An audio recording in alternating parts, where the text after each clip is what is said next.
الحمد لله نحمده ونستعينه ونستغفره ونؤمن به ونتوكل عليه ونعوذ بالله من شرور أنفسنا ومن سيئات أعمالنا من يهده الله فلا مضل له ومن يضلله فلا هادي له وأشهد أن لا إله إلا الله وأشهد أن محمدًا عبده ورسوله اللهم صل على محمد وعلى آل محمد كما صليت على إبراهيم وعلى آل إبراهيم إنك حميد مجيد اللهم بارك على محمد وعلى آل محمد كما باركت على إبراهيم وعلى آل إبراهيم إنك حميد مجيد أما بعد فإن خير الحديث كتاب الله وخير الهدي هدي محمد صلى الله تعالى عليه وآله وسلم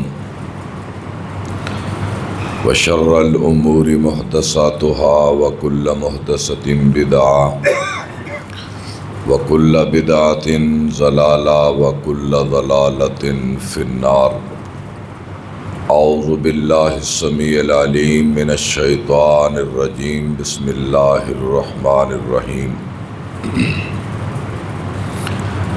یا ایہا الذین آمنوا اتقوا اللہ حق تقاتہ ولا تموتن الا وانتم مسلمون واعتصموا بحبل اللہ جمیعا ولا تفرقوا واذکروا اذ کنتم اعداء فألف بین قلوبکم فاصبحتم بنعمتہ اخوانا وکنتم علی شفا حفرۃ من النار فانقذکم منہا کذالک یبین اللہ لکم آیاتہ لعلکم تہتدون سبحان ربک رب العزۃ عما یصفون وسلام علی المرسلین والحمد للہ رب العالمین آمین۔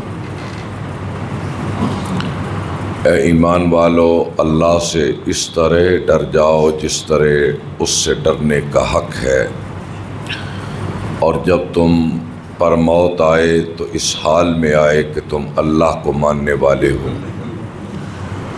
اللہ کی رسی کو مضبوطی سے تھام لو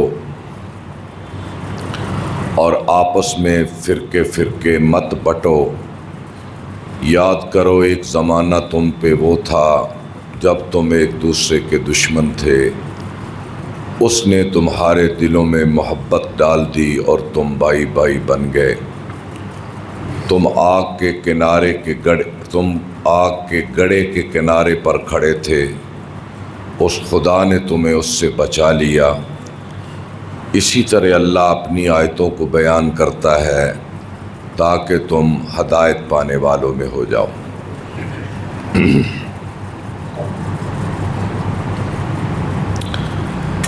اللہ رب العزت کی حمد و ثنا اور حضور نبی اکرم صلی اللہ تعالیٰ علیہ وآلہ وسلم کی مبارک ذات پر درود و سلام کے بعد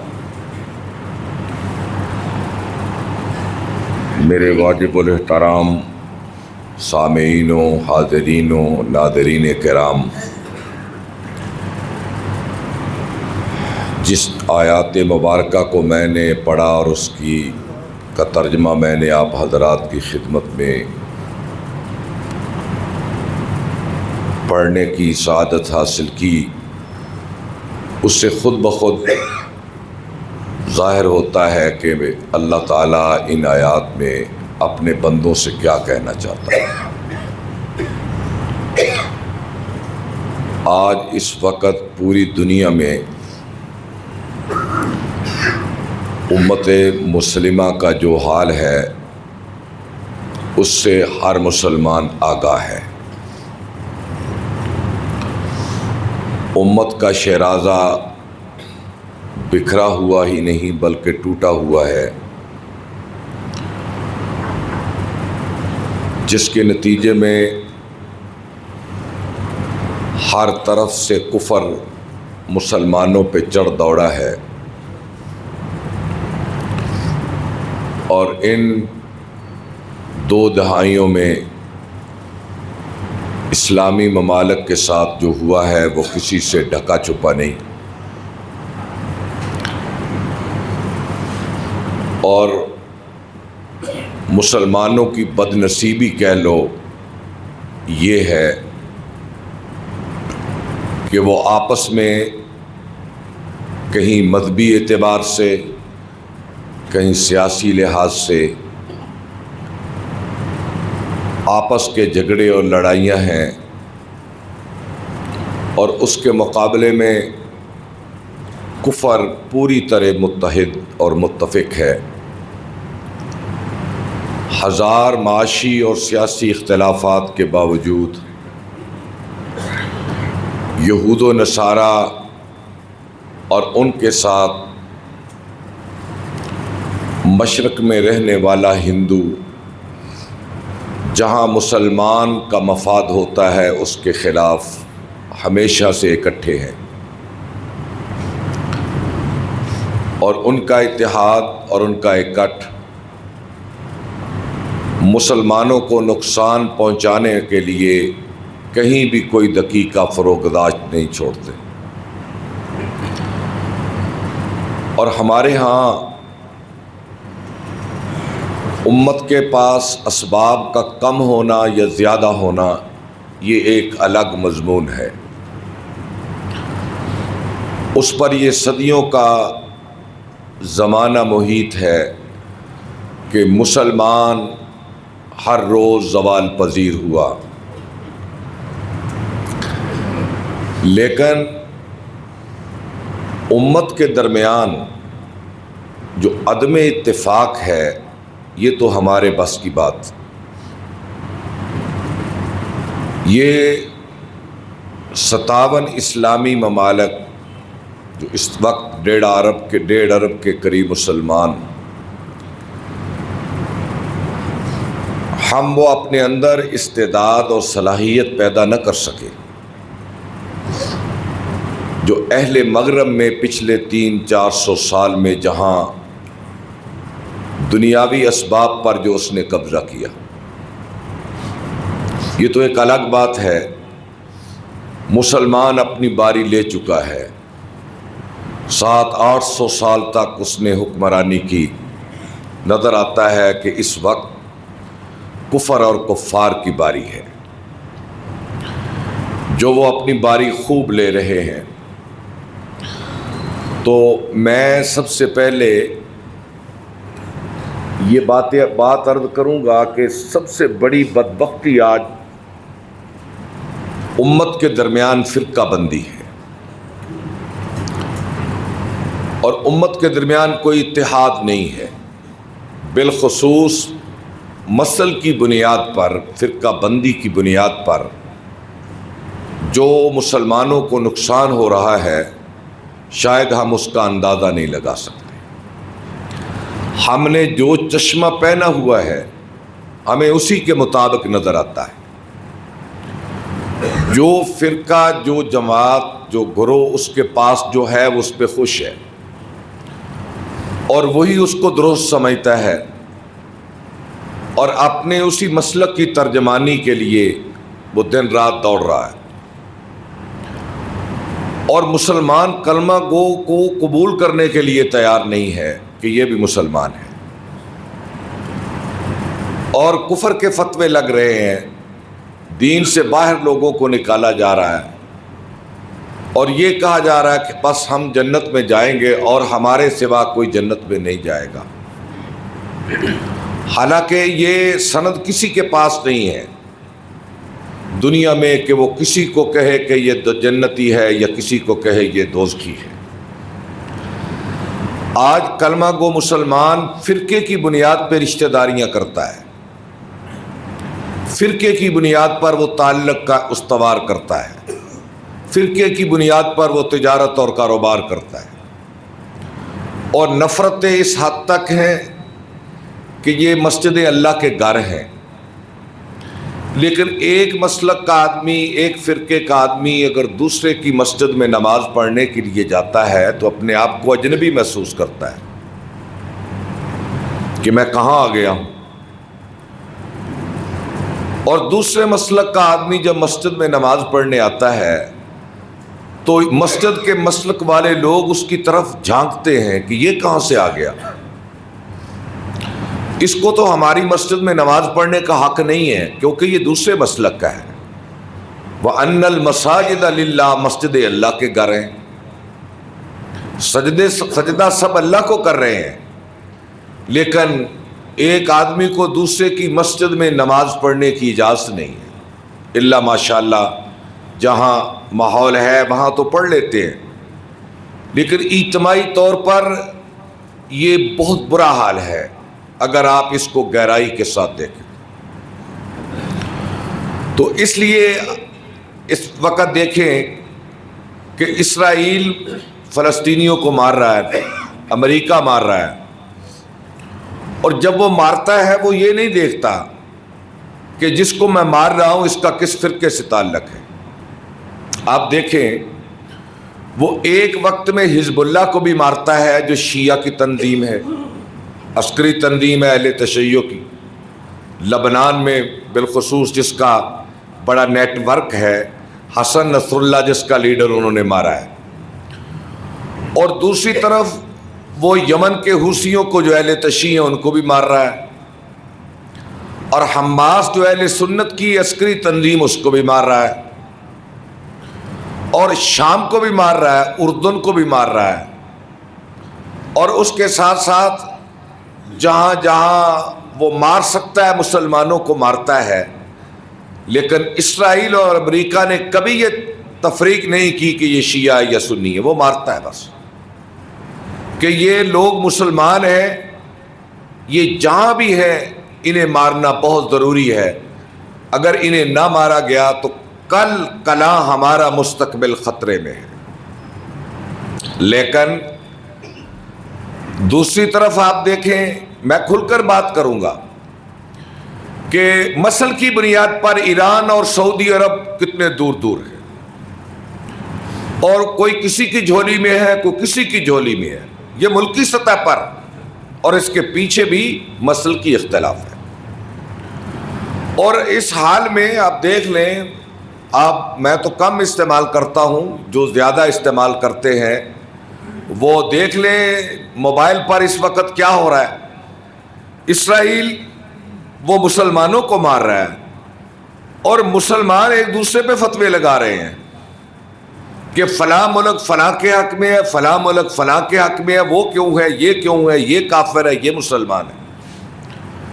اور یہ حالت ہے جس کے نتیجے میں جو جس مسلک کا ہے وہ کھینچا تانی میں پڑا ہوا ہے، وہ اپنی فرقہ بندی کی باغ اس کے ہاتھ میں اور اسی کو دوڑا رہا ہے، اور اسے کوئی فکر نہیں کہ عالم کفر مسلمانوں کے ساتھ کیا کرنے جا رہا ہے۔ حالانکہ آپ دیکھیں کہ ان پچھلے 1-2 ہفتے میں جو فلسطین میں ہوا ہے کہ مسلمان بچوں کے چیتھڑے اڑے اور ان کے لاشیں فضاؤں میں اڑے اور پھر گرے، اور بچے ماؤں کو تلاش کر رہے ہیں، مائیں بچوں کو تلاش کر رہی ہیں، اور کھلے آسمان تلے ملبوں کے ڈھیروں کے اندر دبے ہوئے زندہ اور مردہ لاشیں موجود ہیں، اور جس کو ہماری آنکھیں بھی دیکھ رہی ہیں، اس سے بڑا کوئی موقع نہیں تھا کہ مسلمان باہم اپنے اختلافات کو مٹا کر جو فقہی بنیاد پر ہے، تفقہ فی الدین کی بنیاد پر اختلاف رائے ہو سکتا ہے۔ امام مالک سے امام ابو حنیفہ نے کیا، امام مالک سے امام شافعی نے کیا، امام شافعی سے امام احمد بن حنبل نے کیا، اور ان سارے اسلاف کے ساتھ بعد کے مجتہدین نے فقہی اختلاف کیے۔ یہ فقہی اختلاف ہے نا، فاتحہ امام کے پیچھے پڑھنی چاہیے جاری نماز میں یا نہیں، یہ فقہی اختلاف ہے۔ رفع الیدین کرنا ہے یا نہیں، یہ ایک فقہی اختلاف ہے۔ اور اس طرح یہ چھوٹے چھوٹے اختلاف، جو اس کو سنت سمجھتا ہے وہ سنت سمجھ کے کر رہا ہے، جو اس کو نہیں کرتا وہ بھی اسے سنت سمجھ کر نہیں کرتا۔ ہو سکتا ہے کسی کو غلطی لگے اور غلطی پر ہو، کوئی صحیح ہے تو وہ صحیح ہے۔ مجتہد کو تو ہر صورت میں ثواب ملے گا۔ سیف اللہ کی آواز تھوڑی جی گونجتی ہے، اس کو تو ثواب ملے گا، لیکن اس بنیاد پر ایک دوسرے سے اتنی نفرت، جو فرقہ پرست، ایک ہے فرقہ بندی، ایک ہے فرقہ پرستی۔ فرقہ بندی تو ہو سکتی ہے نا، گروہ بن گئے، اہل حدیث ہے اس کے اندر گروہ ہے، آپ دیکھ لیں، یہ جماعت الدعوہ ایک الگ گروہ ہے، جمعیت اہل حدیث ایک الگ گروہ ہے، نظم کے اعتبار سے گروہ بنتے جاتے ہیں۔ بریلوی حضرات ہے، دیوبندیوں میں اختلاف ہے، اس میں حیاتی ہیں، اس میں مماتی ہیں، اس میں سپاہ صحابہ ہے، اس میں تبلیغی جماعت ہے۔ اہل تشیع کے اندر بڑے گروہ اور فرقے ہیں، وہ ان کے اندر فقہی اختلاف ہو سکتا ہے، کسی کی رائے کوئی ہے، کسی کی رائے کوئی، علم کی بنیاد پر ہے، اس میں تو کوئی اختلاف نہیں۔ لیکن ان بنیادوں پر آ کر ایک دوسرے سے نفرت کرنا، ان کے ساتھ نہ بیٹھنا، ان سے تعلق توڑ لینا، ان سے منہ موڑ لینا اور انہیں برے سمجھنا، اور یہ سمجھنا کہ یہ راہ حق سے، راہ راست سے ہٹ گئے اور میں ٹھیک ہوں باقی سب غلط ہے، یہ کس نے آپ کو حق دیا؟ ہمارے ایک اہل حدیث بزرگ ہے، میری عادت ہے میں سب کو پڑھتا ہوں، یہاں کنز الایمان مولانا احمد رضا خان بریلوی، احمد رضا خان، اس کا ترجمہ پڑھا ہوا ہے، اور مولانا اشرف علی تھانوی جو بند کے جو امام ہیں ان کا پڑھا ہوا ہے۔ میں تفہیم القرآن ایک دن پڑھ رہا تھا، مولانا ودودی رحمۃ اللہ علیہ کی کتاب، تو وہ بزرگ مجھے کہنے لگا یہ نہ پڑھو۔ میں نے کہا کیوں؟ آپ اشرف الحواشی پڑھیں بس۔ وہ کس نے لکھی؟ وہ شاہ رفیع الدین کے ترجمے کے ساتھ ایک اہل حدیث عالم دین کا حاشیہ ہے، وہ پڑھیں آپ، باقی چھوڑ دیں، باقی کسی کو نہ پڑھیں۔ اس تنگ نظری کے ساتھ آپ کیا پیغام دیتے ہیں؟ کس کو لے جانا چاہتے ہیں؟ کس طرف جانا چاہتے ہیں؟ یہ تو میں نے اپنے مسلک سے آغاز کیا ہے اپنی بات کرنے کا۔ اسی طرح آپ دوسرے مسالک میں چلے جائیں، وہ ان کے نزدیک جو اہل حدیث ہیں، آپ گمان نہیں کر سکتے ان کے متعلق ان کی کیا رائے ہے۔ وہابی اور گستاخ کے لفظ سے آغاز ہوتا ہے، اتنی نفرتیں موجود ہیں، اتنی نفرتیں موجود ہیں۔ تو اس جب دنیا میں کوئی المیہ ہوتا ہے نا، کوئی حادثہ ہوتا ہے، مثلا افغانستان پر جب امریکہ چڑھ دوڑا، مجھے یاد ہے، آپ کو بھی یاد ہے، ہم جلوس نکالتے، تقریریں کرتے، اور اہل تشیع بھی ہمارے ساتھ ہوتے، دیوبندی بھی ہوتے، بریلوی بھی ہوتے، ہم بھی ہوتے، ولی کے چوک میں جلسے ہوتے، اور ایک اتفاق کی فضا بننے لگی، جس کے نتیجے میں قربتیں پیدا ہونے لگی، ایک دوسرے کے چہرے اچھے لگنے لگے، ایک جگہ پہ بیٹھ کے کھانا پینا شروع ہوا، مجلسیں ہوئی، مشاورتیں ہوئی، اور امریکہ کے خلاف جو آدمی اپنی جگہ پہ کر سکتا تھا وہی کر سکتا ہے نا، وہ ہوتا رہا، قربتیں ہوئی۔ اب فلسطین کے اس دل خراش واقعات پر چاہیے تھا کہ مسالک قریب ہوتے، شاید میری باتیں بھی کچھ اہل حدیث کو بھی ناموافق اور ناگوار ہوتی ہیں، لیکن میں تو جسے کہتا ہوں وہی بات سمجھتا ہوں جسے حق۔ میں زہر ہلاہل کو کبھی کہہ نہ سکا قند، میں تو کہتا ہوں اس موقع پر بھی یہ فضا بننی چاہیے تھی، لیکن افسوس کہ یہ بن نہ سکی۔ آج کیا ہے؟ یہ ریلی جا رہی ہے سپاہ صحابہ کی، یہ ریلی جا رہی ہے اہل تشیع کی، یہ ریلی جا رہی ہے اہل حدیث یوتھ فورس کی، یہ ریلی جا رہی ہے جمعیت علماء اسلام کی، یہ ریلی جا رہی ہے محبان و عاشقان رسول کی۔ ہم ریلی متفقہ طور پر یہود کے خلاف، اسرائیل کے خلاف نہیں نکال سکے. ہماری ذہنی سطح یہ ہے، ہماری ذہنی صلاحیت یہ ہے، ہم ذہنی اعتبار سے اس جگہ پر ہے کہ اگر مل کر اتحاد کے ساتھ کیا تو میری قیادت جائے گی، پھر تو قیادت فلاں کرے گا، پھر تو قیادت فلاں کرے گا، میرے مسلک کی قیادت نہیں ہوگی، میرے مسلک کی ترجمانی نہیں ہوگی. یہ زوار ہے ہم پر. اور امریکہ نے یہ بیان دیا ہے کہ ہم ایران کے ایٹمی توانائی اور اس کی جوہری صلاحیت کو ختم کریں گے اسرائیل کی قیادت میں. حالانکہ اسرائیل امریکہ کے مقابلے میں چھوٹا ہے نا، لیکن وہ کہتے ہیں اس کی قیادت میں ہم یہ کام کریں گے. یعنی عیسائی یہودی کی قیادت میں کام کرنے کے لیے تیار ہے، لیکن مسلمان ایک فرقہ دوسرے کی قیادت میں کام کرنے کے لیے تیار نہیں ہے. تو اللہ کی مدد کیسے آئے گی؟ فرشتے قطار اندر قطار اترنے کی امیدیں کیا ہم کو کہ جنت میں ہم رہتے. اللہ کی نصرت کب آتی ہے؟ اور پھر ہمارا اپنا حال یہ ہے. وقت مختصر ہے، میں اپنی بات کو سمیٹوں کہ اب اتحاد ہونا چاہیے، یہ ضرورت ہے وقت کی. اب وہ کس بنیاد پہ ہو سکتا ہے؟ کچھ میں پیچھے ہٹوں، کچھ آپ پیچھے ہٹے، کچھ یہ پیچھے ہٹے،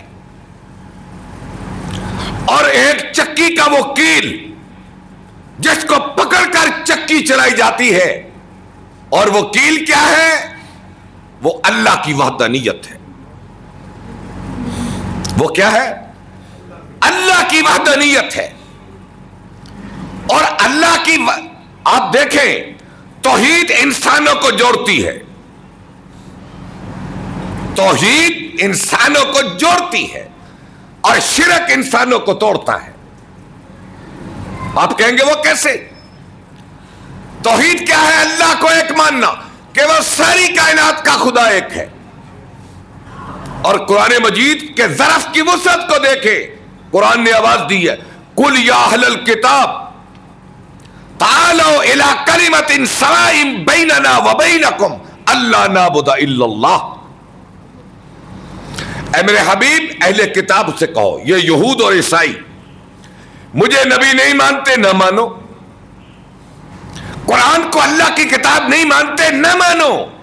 لیکن تمہارے اور ہمارے درمیان ایک چیز تو مشترک ہے، وہ کیا؟ اللہ نعبد الا اللہ. عیسیٰ کا پیغام بھی یہ تھا کہ اللہ کی عبادت کرو، موسیٰ کا پیغام بھی یہ تھا اللہ کی عبادت کرو، اور میں بھی کہتا ہوں اللہ کی عبادت کرو. آؤ اس ایجنڈے پہ اکٹھے ہو جائیں، اس ایجنڈے پہ اکٹھے ہو کر کام کریں. کیونکہ معاشرہ کون سا تھا؟ شرک ہی شرک تھا. آؤ مل کر کام کریں. لیکن یہود و عیسائیت کی تنگ نظری انہیں حضور کے پاس اس عنوان پر بھی جمع کرنے کے لیے تیار نہ ہوئی. وہ تو کفر کو اسلام دعوت دیتا ہے. اور میرے بھائیوں، تم تو ایک اللہ کو ماننے والے، ایک رسول کو ماننے والے، ایک قبلے کی طرف منہ کر کے نماز پڑھنے والے، اور ایک کتاب حمید خدا کی آخری کتاب پہ ایمان لانے والے ہو. ہمیں کیا ہے؟ ہم اس بات پر جمع نہیں ہو سکتے کہ ہم نے لا الہ الا اللہ محمد رسول اللہ پڑھا، اس پہ اکٹھے ہو جائے. اور جب توحید پر ہوں گے تو ہم ٹوٹیں گے نہیں، اور جب شرک ہوگا تو ٹوٹیں گے. پھر یہ توڑتا ہے انسانوں کو. جب گھر گھر خدا ہوگا، گھر گھر مشکل کشا ہوگا، گھر گھر الجھی سلجھانے والا ہوگا، گھر گھر بگڑی بنانے والا ہوگا، تو ہر پھر اپنے اپنے خدا کی طرف جائے گا نا. پھر کیسے اکٹھے ہوں گے؟ تو قرآن کہتا ہے وَاعْتَصِمُوا بِحَبْلِ اللَّهِ جَمِيعًا. یہ قرآن اللہ کی رسی ہے، اسے مضبوطی سے پکڑ لو. قرآن کیا ہے؟ قرآن توحید کی وکیل کتاب ہے. قرآن مجید اللہ کی وحدانیت کی ترجمان کتاب ہے. پورا قرآن یہ کہتا ہے، اللہ کی وحدانیت کو بیان کرتا ہے، اس رسی کو پکڑ لو، یہ رسی سیدھی، ایک کا ایک سرا خدا کے ہاتھ بھی ہے، ایک سرے سے تم پکڑ لو۔ قرآن اس کا ایک سرا اللہ کے ہاتھ بھی ہے، ایک سرا تم پکڑ لو، یہ چھوٹنے نہ پائے۔ وَلَا تَفَرَّقُوا، اور یہ کتاب کو جب تم مضبوطی سے پکڑو گے تو پھر تم فرقوں میں نہیں بٹو گے۔ تو ہوتا کیا ہے جب مسلمان سے کے دل سے آواز آتی ہے کہ میں کہتا ہوں اے میرے اللہ میری مدد کر، یہ جملہ کس کا ہے؟ توحید کا۔ بیچ سے آواز آتی ہے نہیں، یا علی مدد، کیا کرے آدمی؟ بھائی قرآن کا پیغام کیا تھا اور بندہ کیا پیغام دے رہا ہے؟ اور کسی نے اس نسبت کو، اس تعلق کو نبی سے جوڑا، کسی نے ولی سے جوڑا، کسی نے علی سے جوڑا۔ کیا کریں اب؟ اتفاق کیسے ہوگا کہ میرا خدا اور ہے جس سے میں مدد مانگتا ہوں، تیرا خدا اور ہے جس سے تو مدد مانگتا ہے، اب کرے کیا؟ جائیں کدھر؟ تو میرے بھائیوں، اللہ کی وحدانیت کی طرف آپ چلے آئیں، ہم انکار نہیں کرتے، یہ اللہ کے اولیاء تھے، یہ بزرگ تھے، جب مخلوق کو غوث بنائیں گے تو پھر ٹکراؤ آئے گا، مختلف خدا ہوں گے۔ اور عرب کی لڑائی جو تھی، عرب کی باہم جو دست و گریبان تھے، اس کی جو بہت ساری وجوہات تھی، ایک یہ بھی تھی کہ ان کے آستانے مختلف تھے، ان کی امیدوں کے مرکز مختلف تھے، قبیلے کا بتک جدا تھا، کسی کا ہبل تھا، کسی کا منا تھا، کوئی کسی کے آستانے پہ جاتا وہ دوسروں سے لڑتا، وہ کہتا میرا خدا زیادہ کام کا ہے، وہ کہتا نہیں میرا خدا زیادہ کام کا ہے۔ برسوں کی لڑائیوں اور برسوں کے قتل و غارت، اس کے پیچھے ایک یہ چیز بھی شامل تھی۔ کیا آج فرقے کی بنیاد پہ قتل نہیں ہوتے؟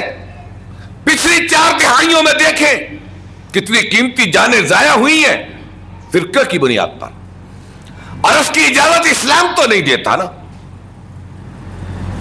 اور نہ اس کا فتویٰ ممبر و محراب سے جاری ہو سکتا ہے۔ آخرکار اس کا نتیجہ کیا نکلا؟ آپ دیکھ لیں کیا نکلا اس کا نتیجہ، جو پچھلی 4 دہائیوں میں آدمی قتل ہوئے فرقوں کی بنیاد پر، کچھ نہیں ہوا۔ تو خیر، توحید کی بنیاد پہ جمع ہو کر اس جہاد کے راستے پہ چلے جو قیامت تک جاری ہے، توحید کا علم پکڑ کر اس جہاد کی راہ پر چلے جو قیامت تک جاری ہے، جس جہاد نے گری ہوئی امت کو اٹھایا، جس جہاد کی راہ نے گری ہوئی امت کو اللہ کی نظروں میں اعلیٰ کر دیا۔ مغرب کی وادیوں میں گونجی اذا ہماری،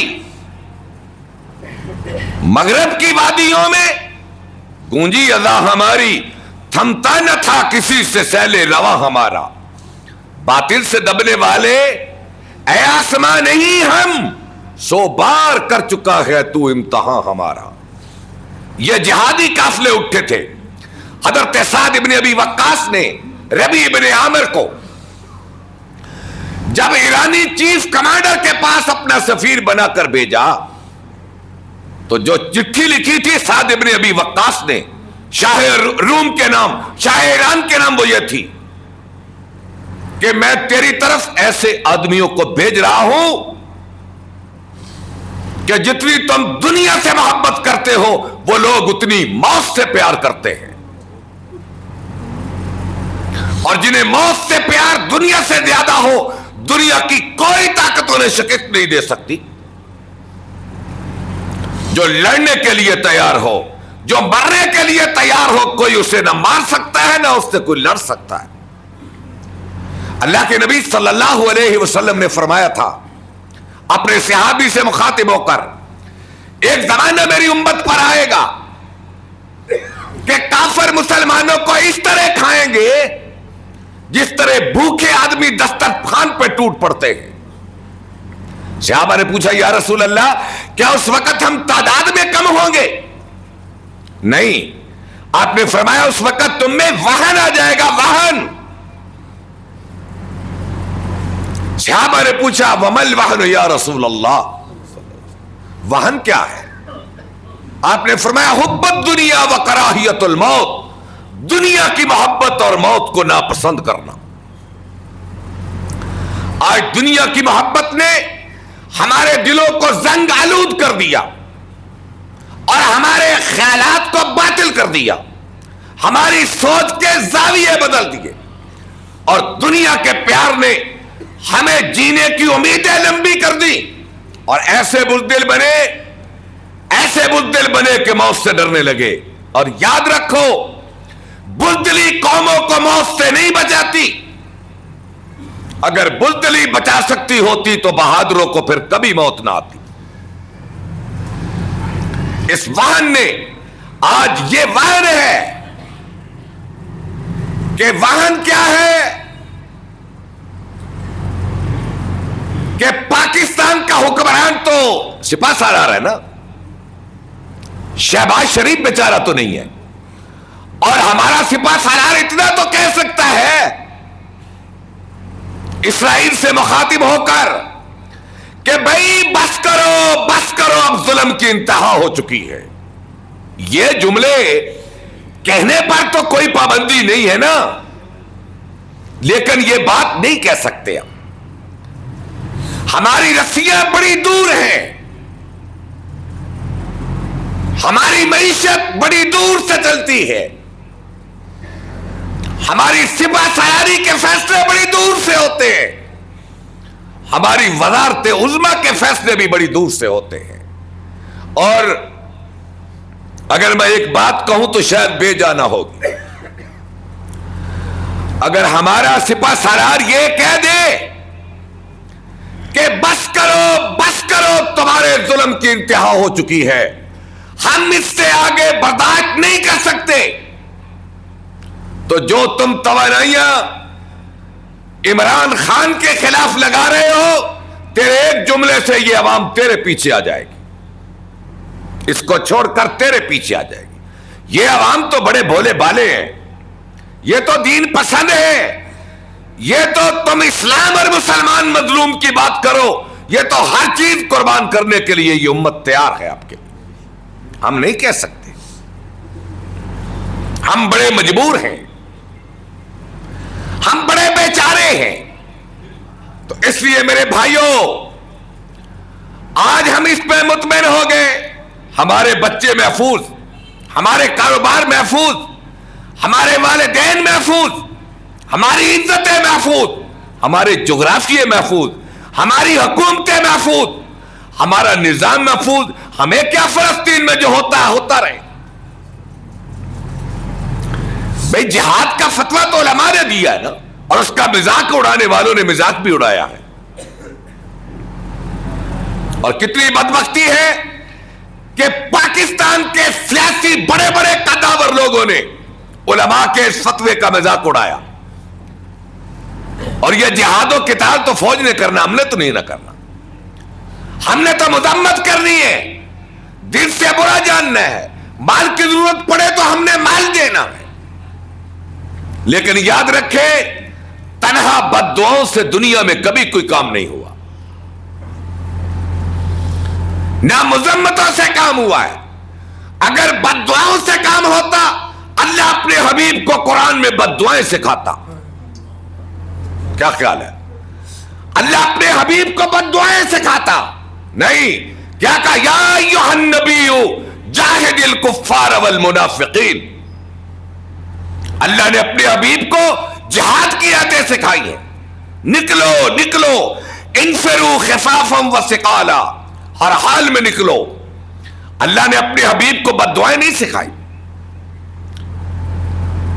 کہ تم بدر کی جانب، خیبر و خندق و تبوک کی طرف جانے کی بجائے مسجد نبوی کے منبر پہ کھڑے ہو کے بد دعائیں کرو تمہارا کام ہو جائے گا۔ ایسا نہیں ہوا، ایسا نہیں ہوا۔ احد میں جانا پڑا، دانت تڑوانے پڑے، خود رخسار رسول میں چبھ گئی جس میں مبارک لہو لہان ہوا ہے۔